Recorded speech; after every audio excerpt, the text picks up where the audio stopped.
안녕하세요, 여러분. 성공합시다.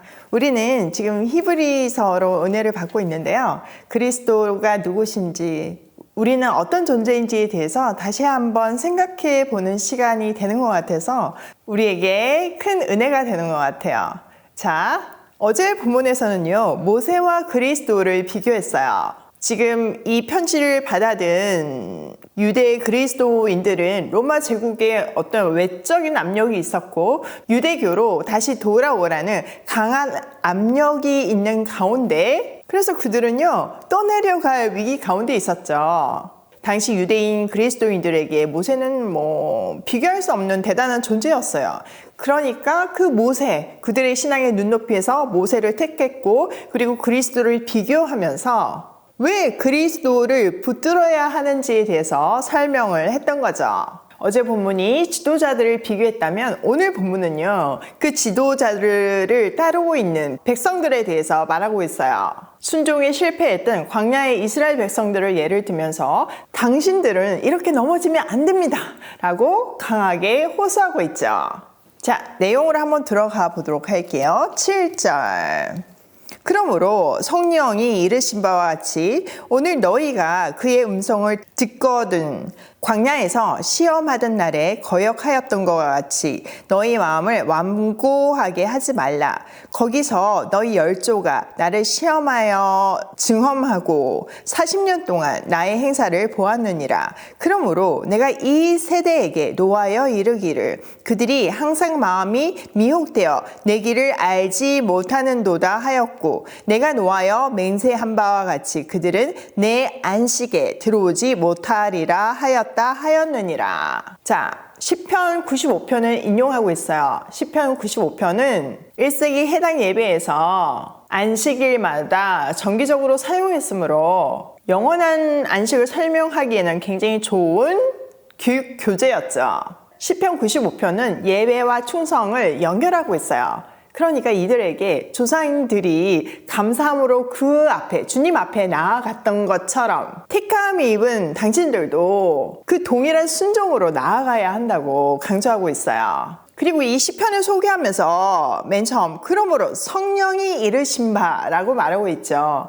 사실 이거는 구약시대에 쓰여진 시편이잖아요. 그런데 이 시편을 성령께서 말씀하셨습니다 라고 소개하면서 구약 성경 또한 성령이 이르시는 말씀이라는 것을 확증하고 있어요. 또 특별히 오늘이라는 단어를 강조하고 있죠. 히브리서 저자가 인용하고 있는 내용은 광야의 이스라엘 백성들, 즉 그들의 조상이 광야에서 시험받고 또 반역해서 하나님의 안식에 들어가지 못한 것을 교훈 삼아서 오늘에는 그런 불상사가 일어나면 안 됩니다. 오늘을 사는 여러분들 꼭 기억하십시오. 이렇게 가르치고 있어요. 광야의 이스라엘 백성들은요, 사실 엄청난 기적을 경험했어요.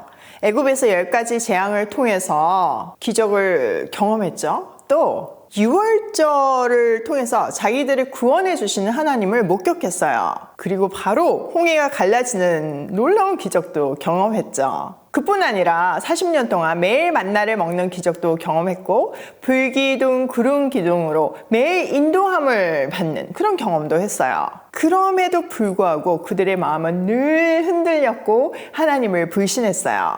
이 시편 기자는요, 출애굽기 17장과 민수기 20장에 있는 베푸신 구원의 은혜를 잊어버리고 현재 상황 때문에 막 불평하는 모습을 언급하면서 하나님의 임재를 의심했다고 말하고 있어요.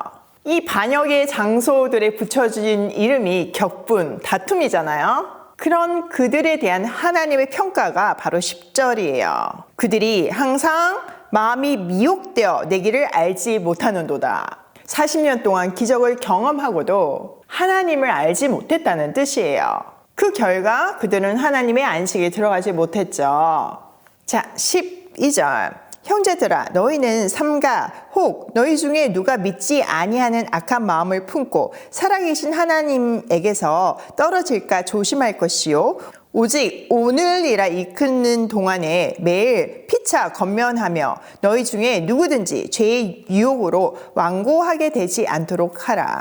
우리가 시작할 때 확신한 것을 끝까지 견고히 잡고 있으면 그리스도와 함께 참여한 자가 되리라. 광야의 이스라엘 백성들을 교훈 삼아서 여러분들은 믿지 않는 그런 악한 마음을 품지 마십시오. 그래서 살아계신 하나님을 떠나는 일이 일어나지 않도록 하십시오. 이렇게 말하고 있어요. 그리고 13절에도 보면 오늘이라는 단어가 또 나오죠. 오늘 바로 이 순간에 서로 권면하면서 죄의 유혹에 빠져 완고하게 되지 않도록 유의하래요. 그리고 그들이 처음 믿었을 때 가졌던 확신, 즉 그리스도의 십자가를 끝까지 견고히 잡고 있으면 그리스도께서 주시는 구원을 함께 누릴 수 있게 될 거래요. 그러니까 이런 내용을 보면요, 결국 신앙생활은요, 십자가를 얼마나 굳게 붙드냐의 싸움이에요. 우리는 얼마나 기도했냐, 얼마나 헌금했냐, 얼마나 충성했냐, 봉사했냐, 이런 걸로 내 신앙이 좋다 이렇게 판단하는 경우가 많잖아요. 그게 아니라는 거죠. 날마다 새롭게 십자가 앞에서 그 십자가의 은혜를 경험하면서 그 은혜를 받은 사람답게 오늘을 사는 것이 너무나 중요해요.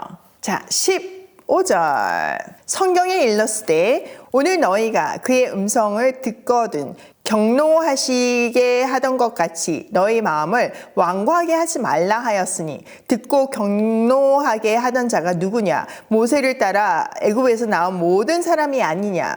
또 하나님이 40년 동안 누구에게 노하셨느냐?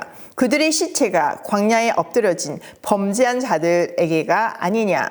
또 하나님이 누구에게 맹세하사 그의 안식에 들어오지 못하게 하셨느냐? 곧 순종하지 아니하던 자들에게가 아니냐? 이로 보건대 그들이 믿지 아니함으로 능히 들어가지 못한 것이라. 자, 또다시 오늘을 강조하고 있어요. 오늘 너희가 그의 음성을 듣거든. 지금 내가 이 편지를 주면 성령께서 너희에게 메시지를 주실 건데 그 음성을 듣거든. 지금 이 순간에 여러분에게 성령께서 메시지를 주시잖아요. 여러분 마음에 확신과 뭔가 깨달음과 회개가 일어난다면 그 순간에 마음을 돌이켜서 그들 과거에 이스라엘 백성이 반역하던 때와 같이 마음을 완고하게 하지 말래요. 그들은 놀라운 홍해의 기적 앞에서도 불평을 했고 매일의 만나를 경험하고서도 불평했어요. 결국 그들은 하나님의 말씀을 믿지 못해서 안식에 들어가지 못했어요.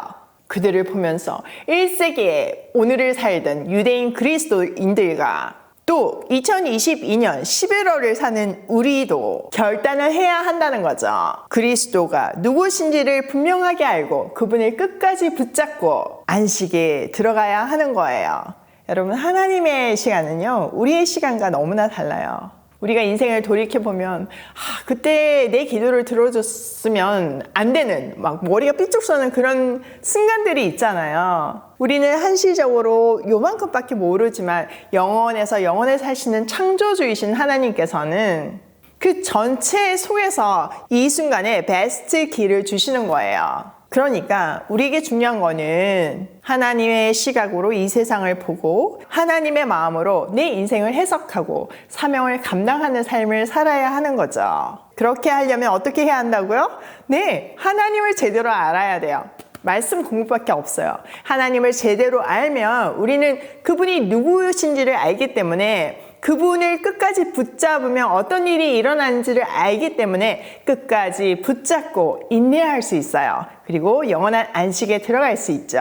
자, 오늘 내용을 우리 삶에 한번 적용을 해보면 첫 번째, 살아있는 말씀은 오늘 우리에게 주시는 것이다. 두 번째, 마음이 미혹되어서 흔들려서 믿음 없이 살지 말자. 기준이요, 대제가 되면요 끊임없이 흔들려요. 변하지 않는 기준, 말씀에 우리 삶의 근거를 둘 때 우리는 흔들리지 않고 믿음 있게 살 수 있어요. 세 번째, 오늘도 주님을 끝까지 붙들고 안식에 들어가자. 너무 구체적인 방법을 알려주셨죠? 오늘 내게 주시는 말씀을 삶에 바로 적용하며 말씀을 붙들고 고고싱해요.